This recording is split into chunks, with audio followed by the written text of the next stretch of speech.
En el Instituto de Tecnología de Massachusetts. O sea, MIT. El cerebro es algo súper El fascinante. cerebro es algo increíble. Que realmente es eso. Realmente no sabemos. No sabemos. Quiero saber Pero más. quiero saber más. Pero quiero saber más. Claro, y te lo explico aunque sea con mi última neurona.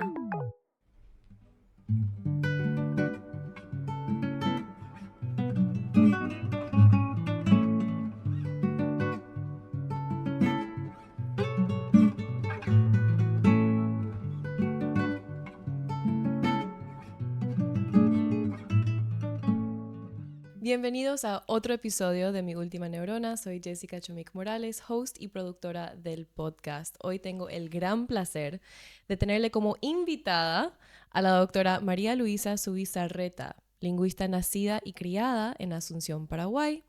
Obtuvo su Master de Lingüística General en la Universidad de París 8 en 1978 y su doctorado en Lingüística del MIT en 1982 bajo la mentoría de Noam Chomsky. Realizó una estancia postdoctoral en el Laboratorio de Psicología Experimental de la Universidad de París 5, CENRS, que es el Centro Nacional de Investigación Científica de Francia. Y más adelante se incorporó al Departamento de Lingüística de la Universidad del Sur de California, también conocida como University of Southern California, en Los Ángeles, donde desde el 2020 es profesora emérita.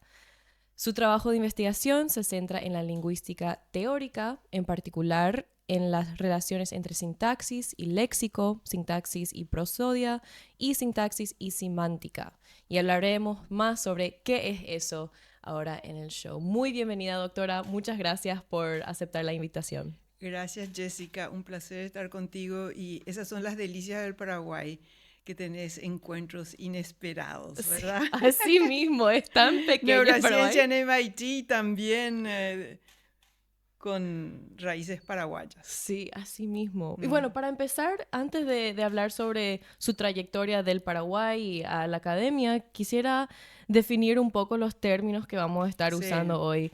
¿Qué es la lingüística? La lingüística es muy amplio, porque Ok. tiene muchas subdisciplinas, ¿verdad? Yo en realidad me formé y hice mi investigación en gramática formal, en una particular escuela que es conocida como la escuela chomskiana, y ya hablaremos luego más de eso, ¿verdad? Pero en realidad hay muchas otras disciplinas. Están la psicolingüística, que también tiene sus subdisciplinas, como por ejemplo, el procesamiento del lenguaje, la producción y la comprensión online en tiempo real, y la adquisición del lenguaje, ¿verdad? Comenzando de recién nacidos, ¿verdad? Para adelante. Está también la adquisición de segunda lengua, que hoy en día, y de tercera lengua, bilingüismo, ¿verdad? Está la sociolingüística, que es un poco el rol del lenguaje en la sociedad. Está la lingüística histórica, que trata sobre la evolución del lenguaje a través del tiempo y que trabaja sobre textos escritos, ¿verdad? De ahí salen los datos, ¿verdad? En la preescritura no tenemos datos. Bueno.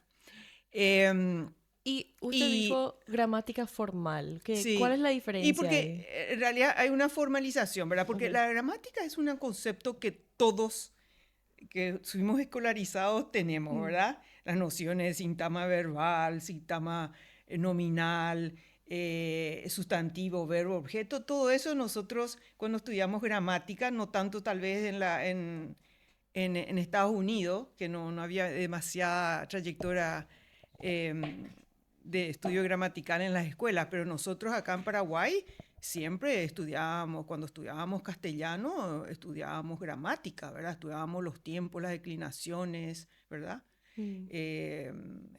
Compleja la gramática y estudiábamos en su complejidad. ahí hay que ver que una importante diferencia en perspectiva es de que nosotros estábamos expuestos a la gramática prescriptiva, ¿verdad? Habían gramáticas de la Academia Española que escribía cómo se debía hablar y cuál era el buen castellano. Después, desde comienzos del siglo XX ya, ¿verdad? Sobre todo en Estados Unidos, cuando van investigando nuevas lenguas, las lenguas nativas, entonces la cuestión de describir, ¿verdad? La lengua no es prescribir, ¿verdad? Y eso estaba basado más en la producción de los nativos hablantes, en la comprensión que ellos tienen de su lengua, ¿verdad? Elicitando juicios, ¿verdad? De que cómo se dice, cómo se puede decir, cómo no se puede decir, dónde hay ambigüedades, etcétera, ¿verdad? Porque todo nativo hablante tenemos juicios sobre nuestra lengua, que son frases posibles, que no son imposibles, qué quiere decir y qué no puede decir, en qué contexto podemos decir, en qué contexto no es adecuado. Nosotros tenemos esas intuiciones. Entonces, en lingüística, al estudiar la gramática, se elicitaba ese tipo de juicio de los que serían los informantes, los informants, ¿no? Con quienes trabajamos. Si trabajamos sobre nuestra propia lengua, uno también es un informante de su propia lengua, así como lo son otros nativos hablantes, ¿verdad? Y entonces esa es una diferencia muy importante, ¿verdad? Entre la gramática que aprendíamos en la escuela, que era prescriptiva, y la que nosotros nos interesábamos como científicos, que era descriptiva, y luego ya también con un afán de explicar, claro, ¿verdad? Claro. Porque es así, ¿no? Y bueno, y la formal es simplemente que hay hay un lenguaje formal que se va desarrollando para describir, ¿verdad? Claro. Es un poco meta. Que es como se define formalmente un sujeto, un objeto, etcétera, ¿verdad? La cláusula, ¿verdad? Tiene relaciones de jerarquías, relaciones de orden, ir separando todo eso, ¿verdad? O sea, y que va evolucionando con el tiempo a medida que vamos avanzando en el conocimiento, ¿verdad? Yo digo que todo se ha vuelto mucho más abstracto, pero en esa abstracción nos dio la posibilidad de describir muchos otros fenómenos, muchas otras lenguas, ¿verdad?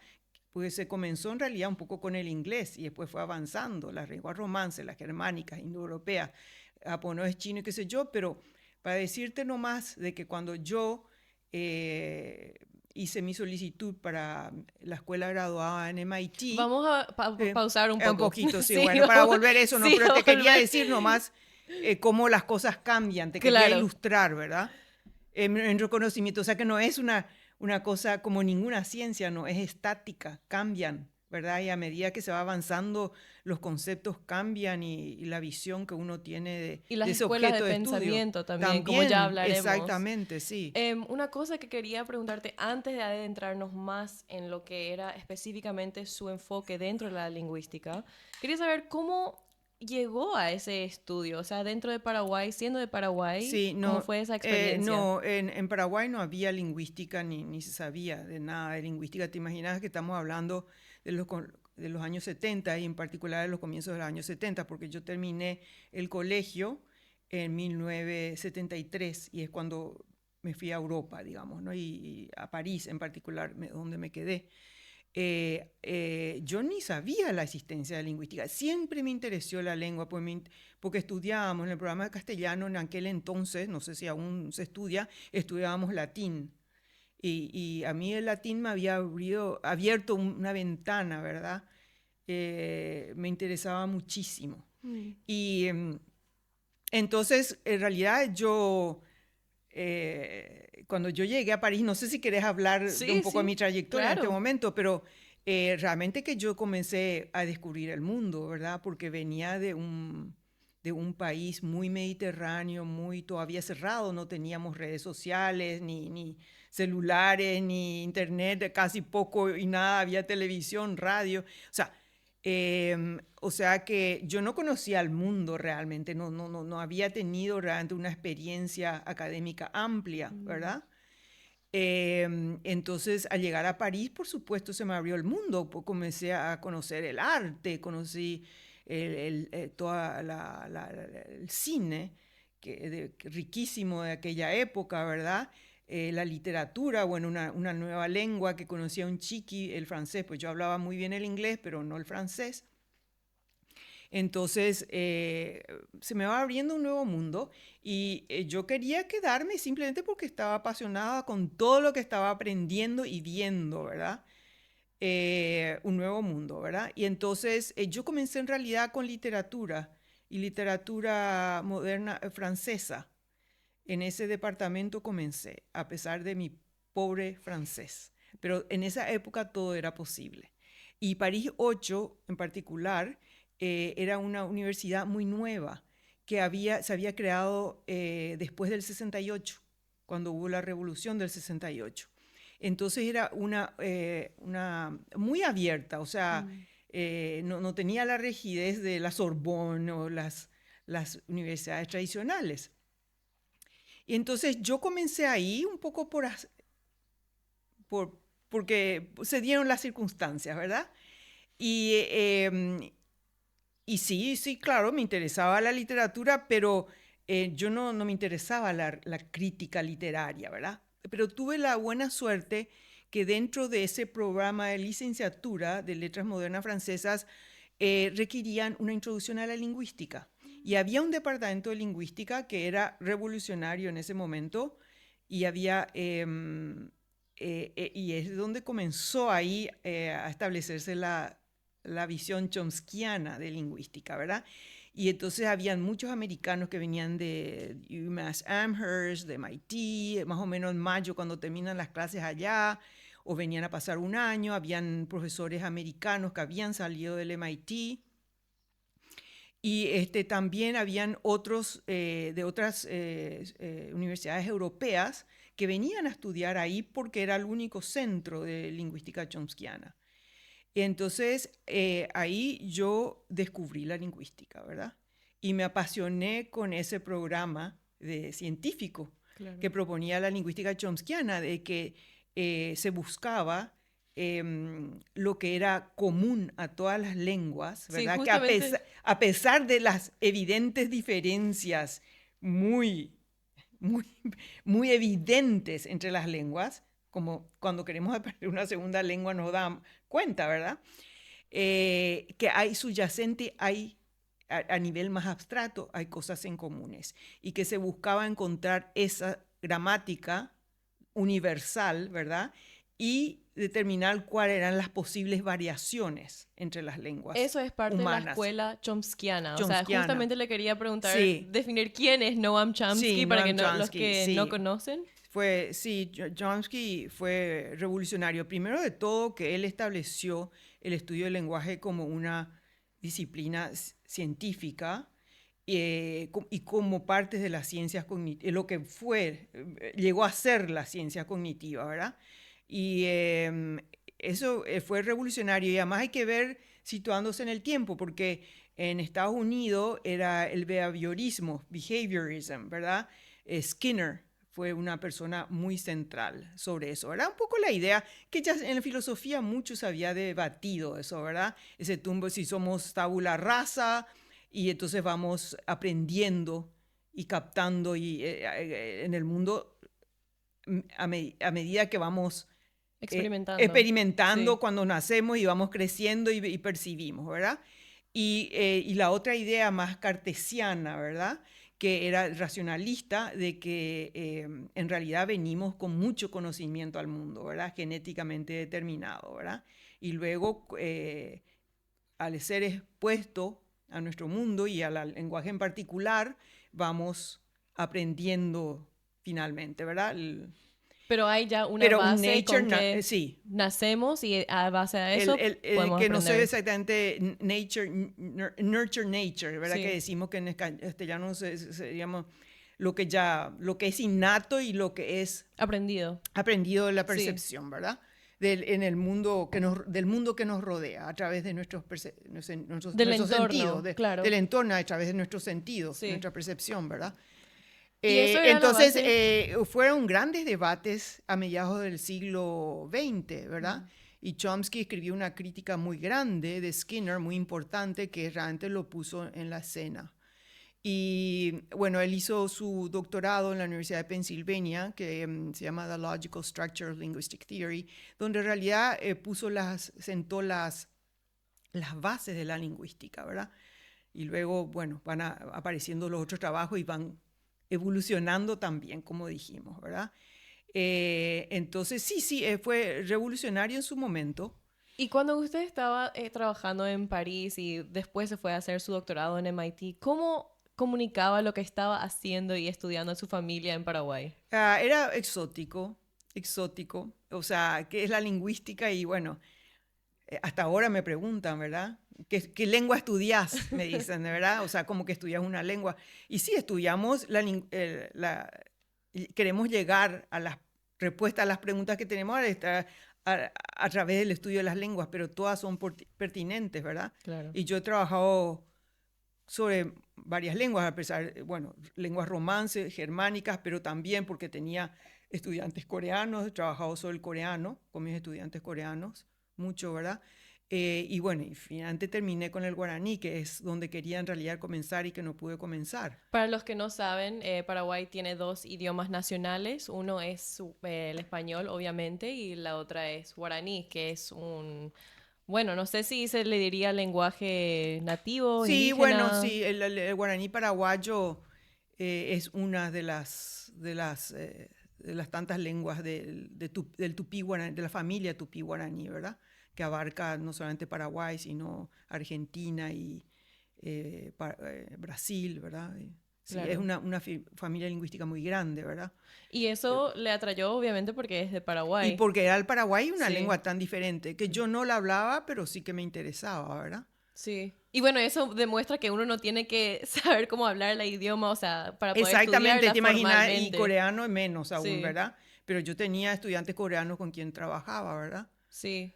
¿Y puede contarnos más sobre esos estudios del guaraní? ¿Qué Sí, exactamente bueno, estaba...? como yo te dije, yo quería, cuando yo hice mi solicitud a MIT para seguir mis estudios ahí, yo comencé en el 78, mi propuesta era trabajar sobre guaraní, pero pronto me di que no tenía los instrumentos, o sea que no teníamos conceptos bastante, ¿cómo digamos?, abstractos, ¿verdad? O adecuados para, para describir una lengua tan diferente como el guaraní, que no es solamente el guaraní, digamos, las lenguas algonquianas, por ejemplo, que se hablan en el norte, lenguas indígenas nativas, ¿verdad? El norte de Estados Unidos y Canadá y qué sé yo, que hoy hay muchísima descripción. Por ejemplo, 2 temas que yo he tratado en la última década, que finalmente pude volver al guaraní, es todo el sistema de personas, ¿verdad? Viste que en castellano conjugamos en primera, segunda, tercera persona, y siempre se concuerda con el sujeto. Yo canto, tú cantas, él canta, nosotros cantamos, ¿verdad? Y son los sufijos que varían, ¿verdad? Y es complejo en el castellano porque además después varían los sufijos según el tiempo, ¿verdad? Hay una amalgama de tiempo, de información temporal y personal. Bueno, el guaraní, que bueno, tiene sus prefijos, digamos, y sus morfemas antes del verbo para indicar ese tipo de información, no funciona así, ¿verdad? Por ejemplo, en los transitivos en particular, ¿verdad? Decimos, digamos, yo te veo, ¿verdad? I see you, ¿verdad? You see me, tú me ves. Yo lo veo, ¿verdad? I see him, ¿verdad? En el guaraní no es así, es sensible. Hay una jerarquía de personas. Es sensible, ¿verdad?, al tipo de persona que es sujeto y es objeto, ¿verdad? Entonces, vamos a decir, ajesha, ¿verdad? Es a, ¿verdad? Yo veo o yo vi, ¿verdad? Algo, alguien, tercera persona, objeto. Yo te veo va a ser rojesha. pero si es tú me ves, ¿verdad? Tú me ves va a ser en de sheresha, ¿verdad? Podemos decir que lo que referencia al verbo en ese caso es el objeto y no el sujeto, ¿verdad? El she, yo, podemos como en castellano omitirlo, ¿entendés? Sheresha. Tú, she, yo. Resha, el verbo ver, ¿verdad? Entonces, ¿cómo distinguir Y también el tiempo ahí? es... ¿Cómo, o sea, cuando uno... adelante. Quiero para terminar el concepto Sí. es que tiene más relevancia o importancia la primera y segunda persona, el hablante y el que participa, el interlocutor, ¿verdad? En el evento. Eso es lo que tiene prioridad para marcar, lo que se marca en guaraní, ¿verdad? Morfológicamente. Y tercera persona está en la jerarquía al final, ¿verdad? Y entre la primera y segunda, la primera tiene más relevancia o por sobre en la jerarquía que la segunda persona. Cuando vos venís de una lengua indoeuropea, es muy difícil entender esto, ¿verdad? Pero bueno, no es solamente el guaraní que tiene este sistema de... En la gramática del guaraní llaman la conjugación activa e inactiva. Bueno, en fin, hay muchas terminologías, ¿verdad? En la etimología algonquiana se dice conjugación directa y inversa. ¿Te puedo hacer una pregunta? ¿Por qué será que evolucionó de esa manera donde da más prioridad a la primera persona? Yo me imagino que es porque antes cuando hablaban era yo te voy a dar información que yo adquirí. Sí. O sea, porque yo vi con mis propios ojos o le conozco a alguien que lo vio. Sí. Pero ya decir algo como más en tercera persona, como esto ya es un hecho, capaz no era tan típico. Sí, bueno, primero hay que decir que no todas las lenguas del mundo son así, ¿verdad? Hay una variación. Encontrás lenguas tibetanas que tienen esta propiedad. No hay lenguas indoeuropeas con esta propiedad, ¿verdad? O sea que no todas las lenguas han gramaticalizado su conjugación de esa manera, ¿verdad? Ahora puedes decir que sí, en estas lenguas en particular, posiblemente era importante marcar la perspectiva del evento, ¿verdad? Si era de la perspectiva del hablante, del interlocutor, ¿verdad? Que era más importante, ¿verdad? Los que participan en el evento que la tercera persona del cual se habla, ¿verdad? Claro. Y que ciertas lenguas han gramaticalizado esa propiedad. Muy bien, puede ser, pero te voy a decir que no es universal. Hay variación. Pero lo que pasa es que cuando vos venís de una lengua indoeuropea y que nunca viste esto, ¿verdad? Y no entramos hablamos solamente de singular, no hablamos de los plurales, ¿verdad?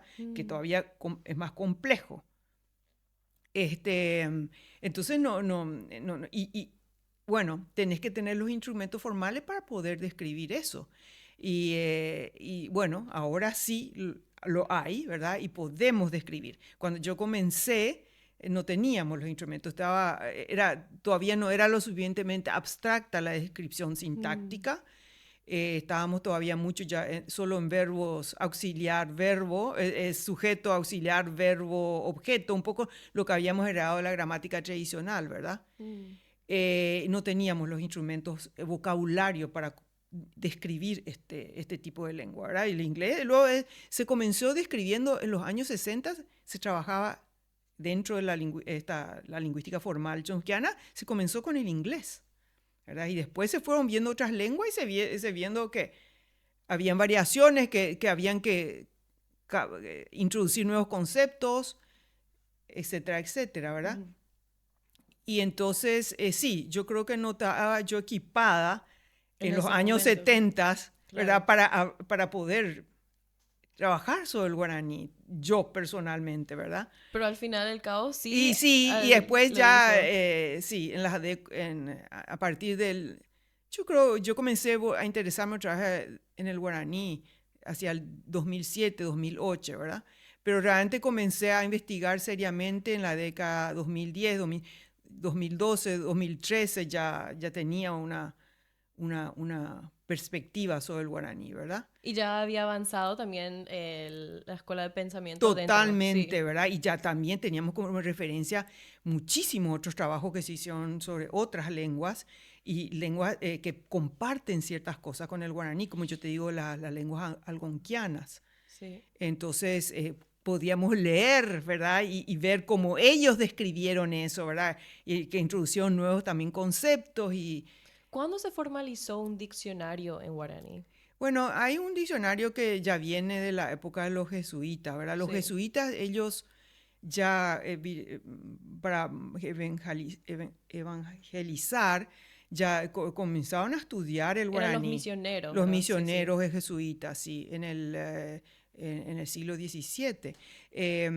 Hicieron un trabajo muy importante, pero claro, todo eso ellos venían de la perspectiva del castellano y todos los conceptos son del castellano, ¿verdad? De la gramática castellana. Y no sabemos, y tenemos, pero no, yo una vez le hice esa pregunta a un bueno, podemos decir, un muy conocedor del guaraní, la gramática, bueno, de la gramática del guaraní, la historia del guaraní. Y él lo que me dijo que el guaraní de los jesuitas era una guaraní muy artificial, ¿verdad? En cambio, el guaraní paraguayo sale realmente de la colonización, ¿verdad? Del contacto que hay entre los colonizadores españoles que además tomaron como compañeras a indígenas, ¿verdad? Se constituyen esa clase criolla, ¿verdad? Y de ahí va surgiendo, ¿verdad? El guaraní paraguayo, que no es lo mismo que el guaraní, que es un hermano del guaraní paraguayo, que más bien fueron los indígenas a quienes estuvieron en contacto con los jesuitas en las Misiones, en Itapúa, ¿verdad? Porque estaban los guaraní. Todavía hay guaraní en esa zona, ¿verdad? Ese era...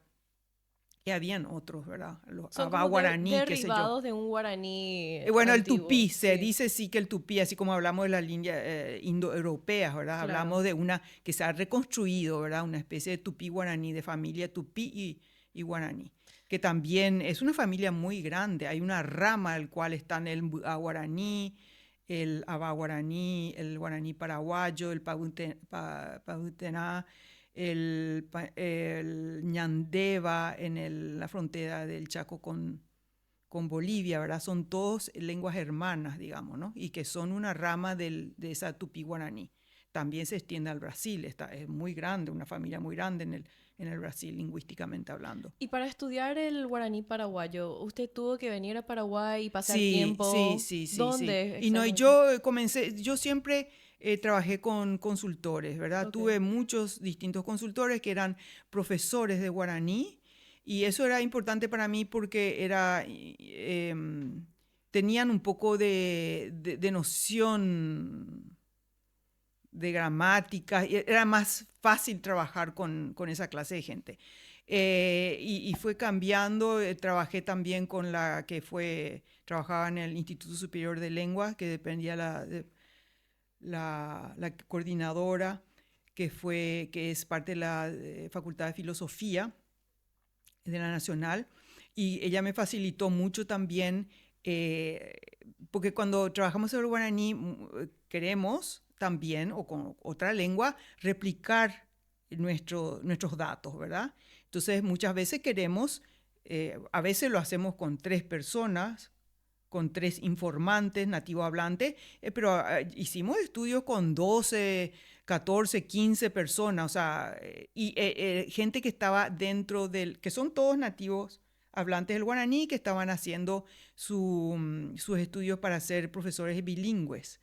Entonces, con esa gente trabajé mucho, ¿verdad? En el Instituto Superior de Lengua, la sección guaraní. ¿Me puede dar un ejemplo de qué tipo de estudio hacía con estas personas? Porque normalmente cuando pienso en estudio digo algo experimental, ¿verdad? Sí, no, y sí, por ejemplo, justamente es la cuestión del tiempo, ¿verdad? Sí. En qué contexto se puede usar esto, ¿verdad? Ya. Porque era muy importante a la hora de estudiar el tiempo en guaraní, de ponerlo en un contexto mínimamente Vamos a narrativo. definir el tiempo para los que no saben. Sí. Entonces, teníamos protocolos, ¿verdad? Pues yo trabajaba con una colega en USC sobre este tema, que también tenía, ella había trabajado mucho sobre ciertos aspectos, sobre el aspecto y cosas temporales, ¿verdad? En otras lenguas. Entonces, en realidad fue y había trabajado sobre los evidenciales, volveremos sobre eso, pero era un trabajo teórico en colaboración, ¿verdad? Pero yo recogía todos los datos acá y desarrollamos protocolos, ¿verdad? Grabábamos también las respuestas y bueno. Entonces podíamos hacer una cuantificación, ¿verdad? Porque dentro también hay que pensar de que dentro de las lenguas hay variación, ¿verdad? Entre individuos, y eso también hay que tener en cuenta, ¿verdad? Entonces muchas veces hay que cuantificábamos también, ¿verdad? Las respuestas. Y bueno, ¿querés que volvamos sobre el tiempo? Sí, porque eso era parte de había un paper reciente que salió sobre eso, que voy a dejar en el enlace, lo más reciente que usted ha publicado. Y sí,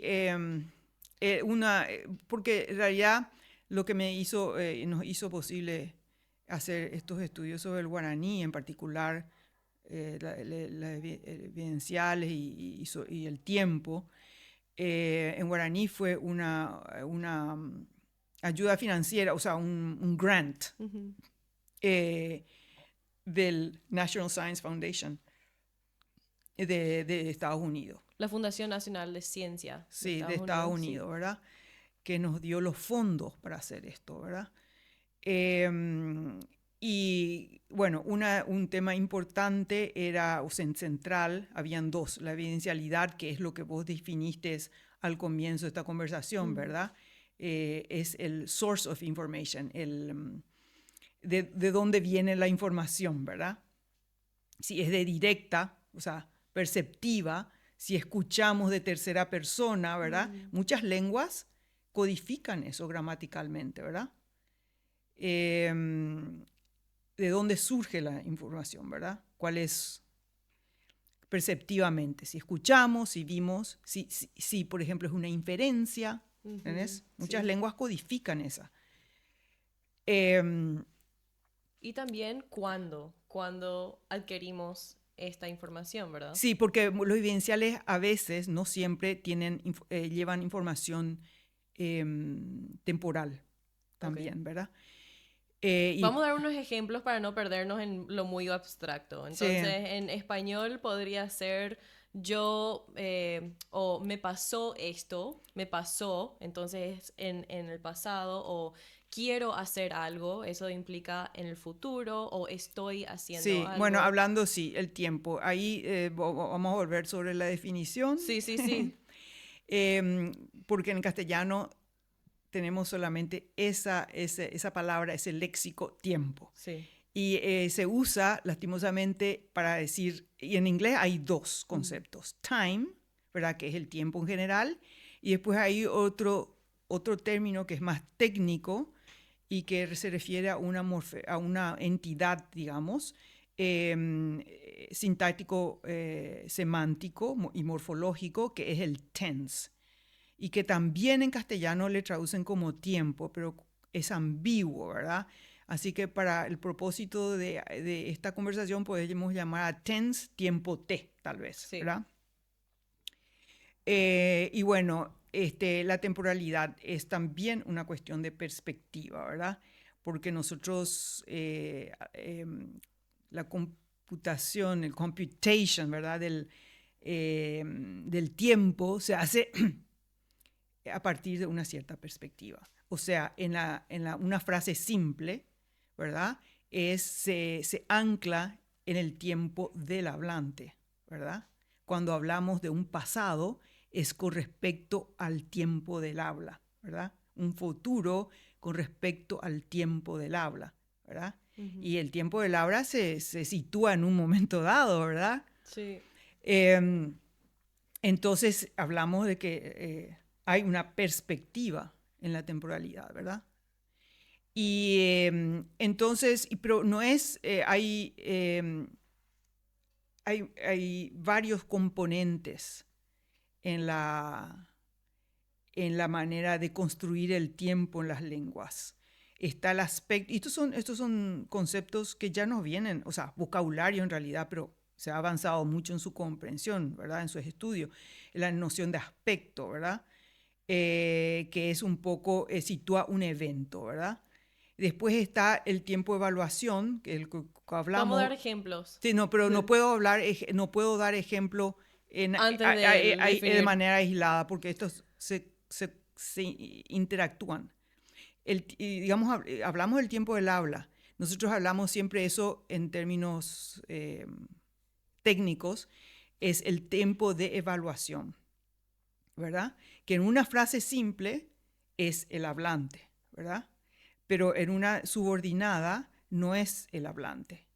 Es en realidad, típicamente el sujeto de la matriz, pero no necesariamente es lo que se llama el attitude holder, pero no importa, ¿verdad? Creo que me estoy perdiendo un poquito. Sí, no, porque por ejemplo, María creyó que Juan había llegado, o sea, se computariza, o sea, se entiende el tiempo de la subordinada, que Pedro llegará o que Pedro había llegado, que llegó, en función al verbo matriz. Por ejemplo, María dijo que, o María dice, o María dirá, ¿verdad? Entonces es ese tiempo el que es pertinente, ¿verdad? Y no el tiempo del que transmite esa oración. María dijo que, ¿verdad? Claro. O sea, que por eso te digo, y para este propósito adoptemos lo más simple, que es la frase simple, la frase raíz, digamos, ¿verdad? Está el tiempo de evaluación, ¿verdad? Que se dicen, le llaman, así le llaman, ¿verdad? Generalmente tiempo de evaluación, tiempo del habla, ¿verdad? Del hablante, ¿verdad? El habla del que emite silenciosamente o no, ¿verdad? Esa oración. Después está, como dije, el aspecto que ancla un poco el tiempo del evento, ¿verdad? Que es la sintagma verbal, digamos, típicamente cantar, bailar, lo que sea.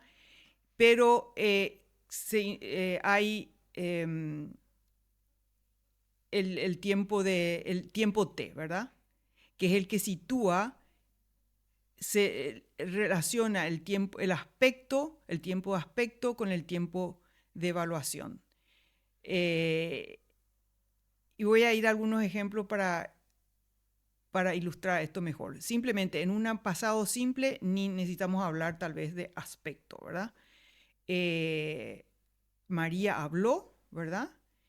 Es simplemente marca el tiempo T, marca que ese evento ocurrió en un tiempo pasado con respecto al momento del habla, ¿verdad? Y futuro sería en un tiempo futuro, ¿verdad? O prospectivo con respecto al tiempo del habla. Hablará, por ejemplo. Pero cuando entramos en frases más complejas, ¿verdad? Quiero pasar casi al inglés porque, ¿verdad? Podemos traducir del inglés, a ver. A ver, sí. When Mary arrived yesterday, o Mary arrived, que es cuando María llegó. Ayer. No necesitas poner ayer porque ya está en el verbo, ahora que es un pasado. Peter had left. Pedro ya se había ido. Sí, had already left. Uh-huh. Had left, ¿verdad? Cuando María llegó. Sí, ahí vemos que había salido. Sí. Había salido. Cuando María llegó, Pedro ya había salido. Ahí aparece algo más, que es el auxiliar haber, ¿verdad? Or had, ¿verdad? Y ahí el aspecto es ahí donde se ve, ¿verdad? Que es permite construir un pasado dentro de un pasado, ¿verdad? Eso es anterior a un pasado que es el momento en que María llegó, ¿verdad? Claro, sí. Y ese pasado en que también se sitúa, claro, de la perspectiva del hablante, ¿verdad? Todo esto ocurrió ante el momento del hablante, ¿verdad? De decir la oración. Sí. Pero dentro de esa oración hay un pasado dentro de un pasado. Y eso es lo que el aspecto nos permite construir, ¿verdad? En esa relación tiempo T con aspecto, ¿verdad? Que es un pasado con respecto a un pasado que se construye con respecto al tiempo de evaluación, que es el tiempo del habla. Entonces, son todos conceptos que interactúan, ¿verdad? Claro.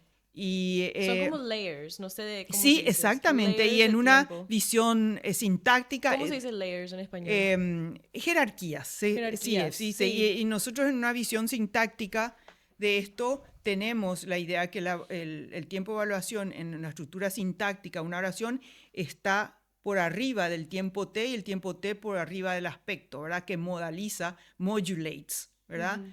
El tiempo del evento, ¿verdad? Pero en guaraní no hay esto. Bueno, en guaraní hay aspecto, Ay, ok. o lo que nosotros pensamos que es aspecto, ¿verdad? Que son morfemas independientes, pero como para construir progresivos, ¿verdad? Que es un aspecto, está cantando, ¿verdad? Es un evento que se está desarrollando. Por ejemplo, comparar con un tiempo perfecto, algo had eaten, ¿verdad? En un pasado ¿Había comido? se ¿Podría terminó, decir? sí, Okay. o ha comido, ¿verdad? Ha comido. Cuando es un perfecto presente, porque Sí. hay perfecto presente y No perfecto ayuda que pasado. mi español es masticado. Sí. Pero no necesitamos entrar en esos detalles, ¿verdad? Entonces, en guaraní, ¿cómo? Bueno, entonces sí, ahí era lo que estamos hablando. Sí. Tiene aspecto, pero no tiene tiempo. Ok. T. Lo que no tiene es tiempo T, ¿verdad? Entonces, y para ilustrar simplemente de manera muy intuitiva y sin ir para oraciones, o sea, cosas más complejas, ¿verdad? Que es lo que tal vez estaba en ese artículo porque entraba a tallar la evidencialidad como ejemplificación, es simplemente pura hei, ¿verdad? A pura hei. A es primera persona, singular, ¿verdad? En el guaraní, que como dije, ¿verdad? Que marca en la posición anterior al verbo, con un prefijo. Pura hei, ¿verdad? Ahí puede ser presente o puede ser pasado, un evento que ocurre ahora en el presente y le puedo meter el hina si quiero, que es un progresivo aspecto, o pura hei puede ser un pasado, ¿verdad? No marca de ninguna manera morfológicamente la distinción. O sea, podría ser estoy es cantando ambiguo. o he Sí, cantado. sí. Ok. Y también si le pones Gina, puedes decir estaba cantando, podés entender, ¿verdad? Porque Gina es simplemente un progresivo. Ok.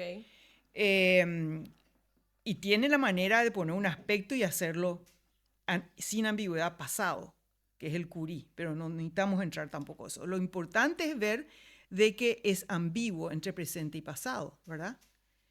Entonces, bueno, no quiero entrar en complejidades y marear, pero la propuesta, porque han habido otras propuestas, porque nosotros no fuimos los primeros en estudiar desde el punto de vista formal ¿cómo se llama? La temporalidad en guaraní. Hubo un trabajo muy importante de Judith Tonhauser, que hizo una tesis en Stanford sobre el tiempo en guaraní. Okay. Y un trabajo muy importante de campo. Ella hizo una descripción muy buena y muy exhaustiva. Pero bueno, ella era semanticista y venía un poco de otra óptica, ¿verdad? Ella lo que dijo, no hay tiempo marca sintáctica, ¿verdad? No hay tiempo morfosintáctico así como hay en el castellano, ¿verdad? O en inglés. Pero ella reintrodujo el mismo concepto a nivel semántico, ¿verdad? Un nivel semántico. No hablamos de representaciones, pero se asume que hay una representación sintáctica y hay una representación semántica para la oración, ¿verdad? O sea, el meaning. Sí, o el- meaning, form and meaning. Claro. Forma y sentido, ¿verdad? Forma y sentido, sí. Sí, y que se pueden describir independientemente, pero están relacionadas, ¿verdad? Claro. En una visión cierta de la relación, en realidad la semántica se construye a partir de lo que de la forma En que uno sintáctica, dice. ¿verdad? Que eso incluye sintaxis, pero también podría incluir tono, orden, Eso ¿verdad? ya, sí, bueno, el tono ya es Otra otro cosa. segmento, ya Ok. podemos venir, eso ya es sonido, ¿verdad? Sí. Pero el orden es sí, el orden de las palabras es independiente de la jerarquía, ¿verdad? Cómo se agrupan los constituyentes o los morfemas, las palabras, ¿verdad? Y el orden de izquierda a derecha, eso es otra cosa diferente y podemos volver un poquito sobre ese tema porque es importante, es de importancia recalcar. Pero para volver nomás, te voy a decir que nosotros no éramos los primeros que estudiábamos este tema. Ya había un trabajo muy importante sobre este tema. Pero lo que nosotros tratamos de argumentar, también veníamos, o sea, muchos de los debates se sitúan en el centro de frameworks, como se dice, de un marco teórico, ¿verdad? De que no era así, ¿verdad? De que no había tiempo ni en la representación tiempo T, ni en la representación sintáctica ni semántica, que esto no es una categoría universal de todas las lenguas, y que el guaraní, posiblemente también otras lenguas, porque el guaraní no es el único idioma que no marca tiempo, hay muchas otras lenguas que no marcan Tiempo T. tiempo T. Sí. Era el tiempo narrativo. Y que este tiempo narrativo era muy importante para determinar, ¿verdad?, cómo interpretamos el tiempo, ¿verdad? Yeah. Y el tiempo narrativo, mira, existe en realidad, lo que pasa es que el guaraní generaliza, podemos decir así, el uso de ese tiempo narrativo para en una frase simple que comienza la narrativa, ¿verdad? Pero vos ves también en inglés y creo que en castellano, en otras lenguas, la acción de este tiempo, pero lo vemos en contexto, en un contexto narrativo. Se le conoce mucho la gente que ha estudiado esto, ¿verdad? Porque hay muchos trabajos sobre tiempos, sobre la temporalidad en la narrativa, ¿verdad? Muy interesante que se han hecho a partir de la literatura. Que le llaman tiempo presente histórico. Pero en realidad no es solamente en narrativas históricas que aparecen en cualquier narrativa, ¿verdad? Simple. Por ejemplo, para darte nomás un ejemplo, digamos, como el presente, un presente que se interpreta como pasado. Eso quiere decir, ¿verdad? Juan llegó repentinamente ayer. Su madre, lo miro, lo abrazo, lo beso, me pongo a llorar. Todas esas acciones que te estoy describiendo, lo miro, lo abrazo, lo beso, está todo en presente. Pero no es nada que está ocurriendo ahora en el momento del ahora. Claro. Se sitúa en el pasado que yo acabo de introducir como llegó ayer, inesperadamente, ¿verdad? Sí, sí, sí. Entonces, fíjate que hay un presente, la forma que se sitúa en un pasado que decimos narrativo, que la frase inicial te introduce. Sí. Lo único que en guaraní se puede hacer eso más generalizadamente, como la primera oración, ¿verdad? Nosotros llamamos narrative shift, ¿verdad? Un Cambio narrativo. Un cambio al Sí. tiempo narrativo, Ok. ¿verdad? Que está más generalizado en una lengua como el guaraní. Y bueno, esa fue nuestra perspectiva y desarrollamos un poco ese tema, ¿verdad? Sí. Y se da también, se puede ver porque hablamos, otra parte importante de nuestro trabajo fue un poco sobre la evidencialidad, en particular el RAE, que es un evidencial indirecto que le dicen, ¿no? Que es un poco...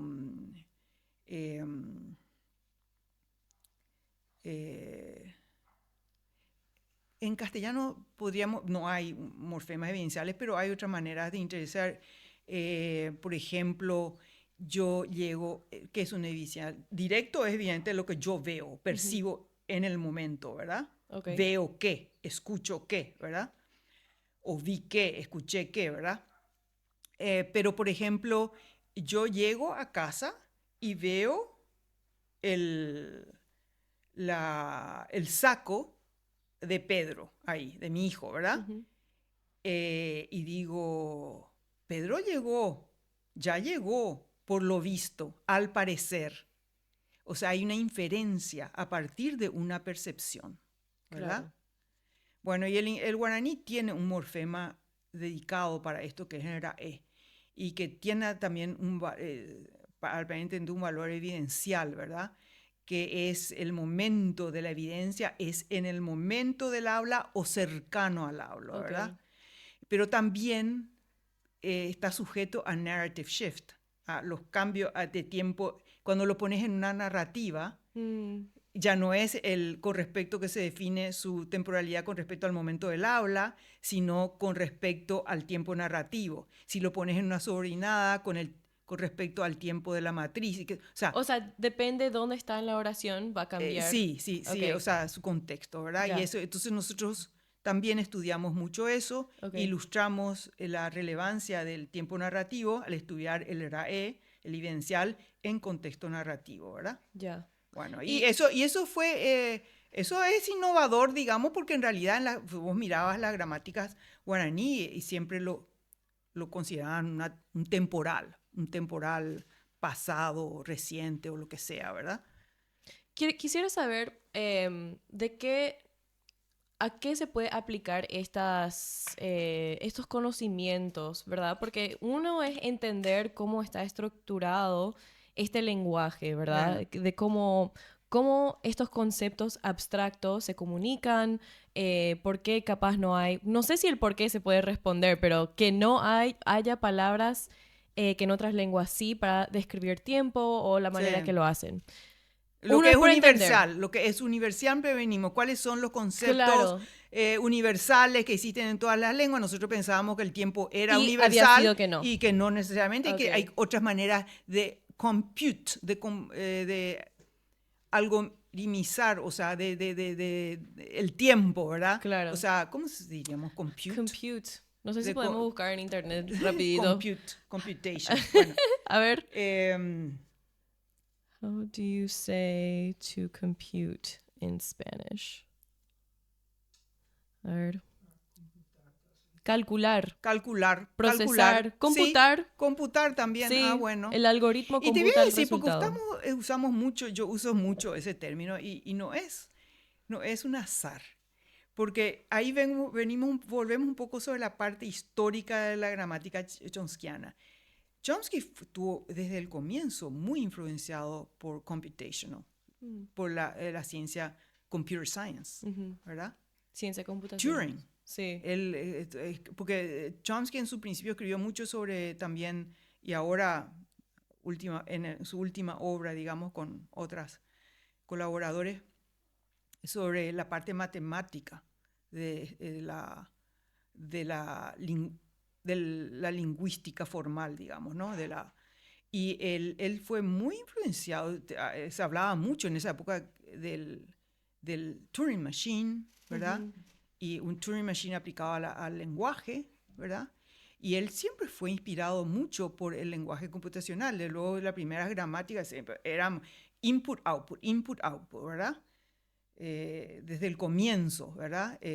O sea, un sistema formal de Claro. input-output, ¿verdad? Que también, no sé, Es que es entrada-salida, se dice. la manera que yo visualizo es que en el lenguaje hay manera de poner un logical statement, una oración lógica, Sí. algo así, y podés dar como variables a cada palabra o tipo de palabra, Sí. ¿verdad? Y ahí formar como ecuaciones, por decir, del lenguaje, para poder formalizar más cómo es un idioma, cómo no es, cuáles variables no existen y cuáles son los variables compartidos por todos los idiomas. Volviendo a Chomsky, ¿cómo era? A mí me parece que es importante también, viste, que como hablamos, viste, del programa chomskiano, ¿verdad?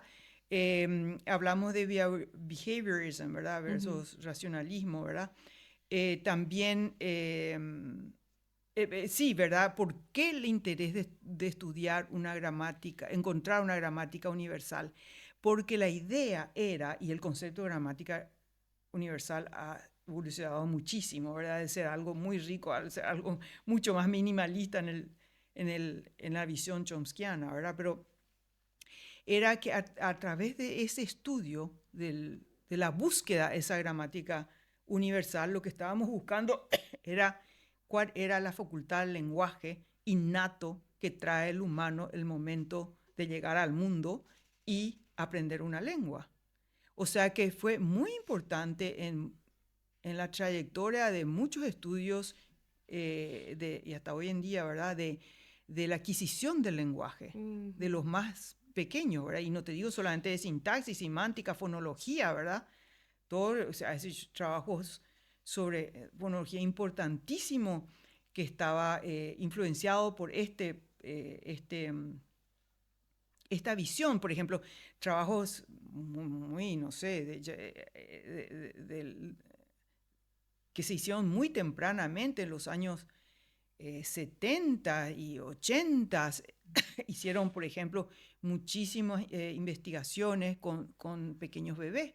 Porque, por ejemplo, para darte un ejemplo, el japonés no distingue la R de la L, R from L, R de L, ¿verdad? Esos dos sonidos son intercambiables, ¿verdad? Y un japonés normalmente ya adulto que habla japonés no distingue R y L, ¿verdad? No distingue esos dos sonidos, ¿verdad? Y cuando tiene que aprender una lengua que distingue, pues tiene que aprender a distinguir, ¿verdad? O si no, muchas veces va a pronunciar la R como la L, claro, porque así lo escucha, ¿verdad? Claro. O indistintamente. Claro. Los bebés japoneses, en sus primeras semanas de vida, comienzos, tiempo de vida o los primeros meses de vida, ellos distinguen perfectamente de la R y la L. Huh. O sea que tenemos un repertorio, ¿verdad? Claro. Universal de posibles sonidos de lenguaje antes de que nuestras lenguas nos van metiendo de una forma como narrowing down, nos va, ¿verdad? Encajonando en nuestra Así propia mismo. lengua, ¿verdad? Como por ejemplo, viste, los chinos, ellos todos los tonos, alto, bajo, rising, como se dice, que sube, que baja. No, a mí, distinguir dos palabras, los tonos de dos palabras, China no me es fácil, ¿verdad? Lo que me pregunto es que si realmente tiene que ver con lenguaje, eso de poder distinguir estos diferentes sonidos, o simplemente es nuestra habilidad de audición. Es notable, pero vos sabés que Jacques Meller, me acuerdo, porque era un lingüista de origen argentino, pero que trabajó en Francia, toda su vida, al final de su vida estuvo en Turín, pero tuvo un laboratorio de estudio de recién nacido, así, ¿verdad? Estudiaban los primeros días, las primeras semanas, los primeros meses de vida. Hizo mucho trabajo eso, y entonces él, por ejemplo, comparó que los bebés no eran sensibles a escuchar dos ruidos de moto o distinto a un coche de otro coche o un coche de una moto. Ellos no eran sensibles a eso, pero sí eran sensibles a las distinciones entre sonidos propios al lenguaje. Mira. Sí, o sea, él sí se ha hecho estudios, se han hecho.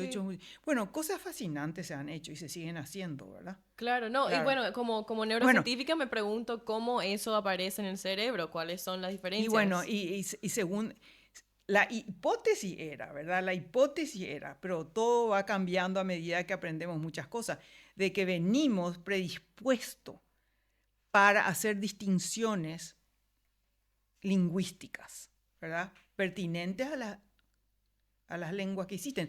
Pero después nos vamos encajonando, ¿verdad? En lo que nuestra lengua requiere de nosotros, ¿verdad? Sí.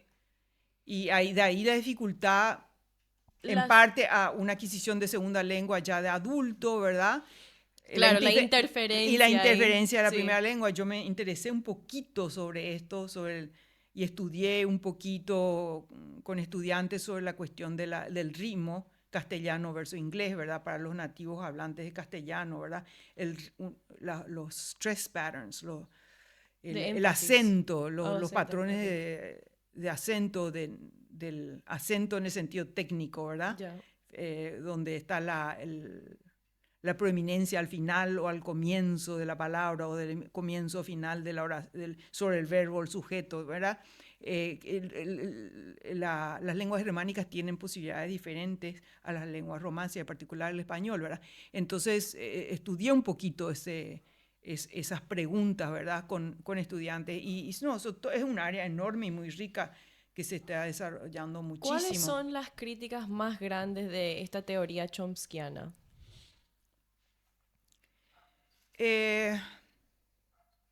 Y bueno, yo creo que siempre sigue el debate siempre sigue de cuál es nature y qué es nurture, ¿verdad? Y hoy, lo que pasa es que hoy realmente se ha estado avanzando muchísimo en estudios de neurociencia, ¿verdad? Y neurolingüística. Y eso no es solamente en el lenguaje, sino también en la parte auditiva, visión, ¿verdad? Así mismo. Que es el consciente versus inconsciente. Es que, por ejemplo, qué parte del procesamiento de la visión y de la parte del lenguaje auditiva se hace de manera consciente, hay contribución inconsciente, y justamente hablábamos tú y yo de esos estudios hace poco, porque yo estaba leyendo algo sobre el tema, ¿verdad? Sí, justamente, por ejemplo, el área fusiforme que estudia la investigadora principal con quien yo trabajé, que eso no sabe, bueno, su argumento es que sí tenemos ciertas partes en el cerebro que están especializados para ciertas tareas. Por ejemplo, una de ellas siendo el lenguaje, que sabemos que está del lado izquierdo. Pues, por lo general en los seres humanos hay una área fusiforme, que es reconocer rostros, por ejemplo.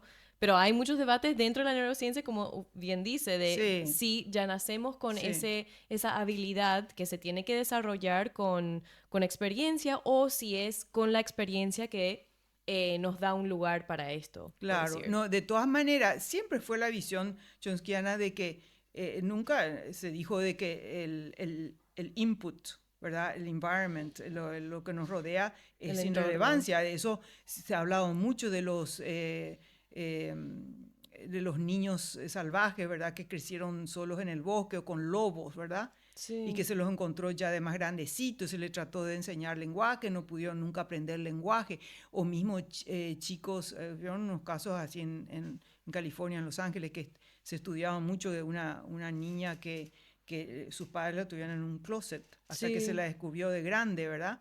Y como ella en realidad nunca pudo adquirir el lenguaje, o sea, de manera muy limitada lo que ella podía aprender. O sea que también hay un critical period, un momento crítico en el desarrollo del lenguaje, ¿verdad? Como que se atrofia ese órgano, ¿verdad? Sí. Y, o sea que nunca se negó la importancia del environment, ¿cómo se dice? Del entorno y del input que recibimos, ¿verdad? Claro. Lo que pasa es que cuánto traemos ya y cómo está. Y por ejemplo, otro debate era cuánto de eso es propio y específico al lenguaje y cuánto son más, ¿cómo se llama? Propiedades cognitivas más generales de procesamiento, ¿verdad? Claro. Todo eso. Y bueno, justamente estábamos hablando también que no hay manera de cómo y el por qué se desarrollaron las lenguas de cierta manera, porque no tenemos fósiles. No tenemos eso. Pero antes de decir eso, porque había un concepto que hablamos cuando hablamos de sintaxis, que quiero volver sobre el tema lo importante que es de separar las relaciones jerárquicas, ¿verdad? De las relaciones de orden, ¿verdad? Porque cuando hablamos, yo como manzana, primero pronuncié yo, después como y después manzana. Va un orden lineal, ¿verdad? De izquierda a derecha. Y eso es una propiedad independiente de cómo se articulan o se combinan esas distintas, lo que son palabras, ¿verdad? En constituyentes, en grupos sintácticos jerárquicos. Y eso podemos apreciar, y hay mucho estudio que ya va avanzando y fascinante sobre la lengua de signos, porque las lenguas de signos no tienen no están contrañidos, no están por la parte articulatoria, ¿verdad? Claro. Entonces usan las manos, usan la cara, usan una parte del cuerpo como intermediario para externalizar la forma lingüística. Y ahí vemos que se pueden, en el lenguaje de signos podemos expresar cosas simultáneamente, meanings, pedazos de entidades lingüísticas con significantes, ¿verdad? Claro, o sea, no solo porque uno dice yo primero significa claro, que por el ejemplo, yo está representado sí, primero, sí, ¿verdad? Sí, o por ejemplo, en muchas lenguas tienen sus morfemas preguntas, ¿verdad? Esta es una pregunta, esta es una declarativa. Nosotros en castellano usamos la entonación, o en castellano, en inglés, ¿verdad? Una entonación que sube, una entonación que baja. En otras lenguas usan morfemas. En el japonés, por ejemplo, hay un morfema para construir la pregunta o que es una declarativa. Y bueno, en el lenguaje en signo, eso se distingue con la cara, ¿verdad? Con la posición de los ojos, lo que sea, y eso se hace simultáneamente a otros movimientos que se hacen con la mano para expresar otras partes, ¿verdad? Claro. O sea, vemos que el orden de izquierda a derecha no es una propiedad inherente. Ya. ¿Verdad? O sea, no es algo universal, parte del lenguaje no, universal. Es algo que está restringido por nuestro sistema articulatorio. Claro. ¿Verdad? Claro. Pero que no, o sea, se puede separar la organización jerárquica de ese otro componente, ¿verdad? Y que se deben describir como cosas independientes. Además, han encontrado cosas fascinantes que se han hecho ya desde hace tiempo sobre también porque se hacen estudios con chicos que son visualmente disléxicos. No, bueno, que son ciegos y zurdos. Lo que sí que han demostrado también de que a un nivel abstracto el componente del lenguaje está en el mismo activo y en el misma parte del cerebro, ¿verdad? Que lo exprese con las manos o que lo exprese articulatoriamente, claro. ¿Verdad? Sí. O sea, hay muchos trabajos muy interesantes. O sea, más allá de la gramática, ¿verdad? La gramática es un componente en entender esta cosa tan compleja. Y hoy que hay hay técnicas, mucho más técnicas refinadas para la neurociencia, ¿verdad? Como el fMRI, el Functional Magnetic Resonance Imaging, ¿cómo se dice en castellano? Resonancia magnética, imagen de resonancia magnética funcional. Funcional, sí, exactamente. Sí. Pero normalmente se usa fMRI. Eso es lo que me parece tan interesante de la lingüística, es que una vez que empezamos a adentrarnos en todo el estudio que se puede hacer de cómo nos comunicamos, es un milagro que nos podemos entender. O sea, hay tantos puntos dentro de todos estos niveles de comunicación, tanto en escoger la palabra, saber el sintaxis, o sea, el orden de palabras, después saber la estructura del argumento, más la entonación que uno lo dice, más el entorno en que lo está diciendo, y también nuestras expresiones faciales, o sea, constantemente... Sí. Hay mucho trabajo sobre eso, sobre gestures. Sí, gesturing también. Y ahora se hace mucho el estudio de también sobre la combinación gesture con articulación, ¿verdad? Los fonetistas, ¿verdad? Claro. Phoneticians hacen, hay mucho. O sea que hay mucho, el estudio del lenguaje es riquísimo y cada vez estamos avanzando más y hay muchas especializaciones que están iluminando muchas cosas, o sea, muchas nuevas... sí, y además en lo que tú decías, ¿verdad? Que es la dificultad de comunicación, viene que nosotros venimos ya con nuestras, ¿cómo se llama? Biases. Sí. ¿Cómo se dice bias? ¿Cómo eran nuestras... busca ahí, se me fue la palabra, ¿viste? Tengo interferencia lingüística acá. Estamos predispuestos, ¿verdad? A escuchar ciertas cosas, a entender ciertas cosas, ¿verdad? Sesgos, prejuicios. Sí, venimos con nuestros próximos prejuicios, ¿verdad? Yo ya como que salto y pienso que vas a decir esto cuando vos estás tratando de decir otra cosa, ¿verdad? O sea, eso yo creo que juega un rol muy importante, ¿verdad? Y bueno, ahora cuando ustedes no se pueden comunicar bien con alguien o hay una falta de comunicación, pueden tener un poco más de mercy, de Empatía. empatía hacia el otro, porque realmente es algo increíble Bueno, y que sí, podemos como... ese es otro debate, si el lenguaje humano dio lugar, apareció por la necesidad de comunicación. Y hay gente que lo dice y lo cree y dice, y además que piensan de que el lenguaje determina nuestro pensamiento y nuestra cultura y nuestra manera de ver el mundo. Sabes que eso viene ya de Humboldt, Sí, Wilhelm von Humboldt, no Alexander, el hermano, ¿verdad? Y que dio toda la hipótesis Sapir y Whorf, ¿verdad? Que claro. trataron de argumentar que los colores o el espacio, como consideramos el espacio, estaba determinado por nuestra lengua, pero hay mucho trabajo que ha demostrado que no es así, ¿verdad? Pero hay un trabajo muy interesante de Evelina Fedorenko del MIT que demostraron que el pensamiento y el lenguaje son distintas cosas. exactamente, exactamente, sí. Voy a dejar el enlace en la descripción.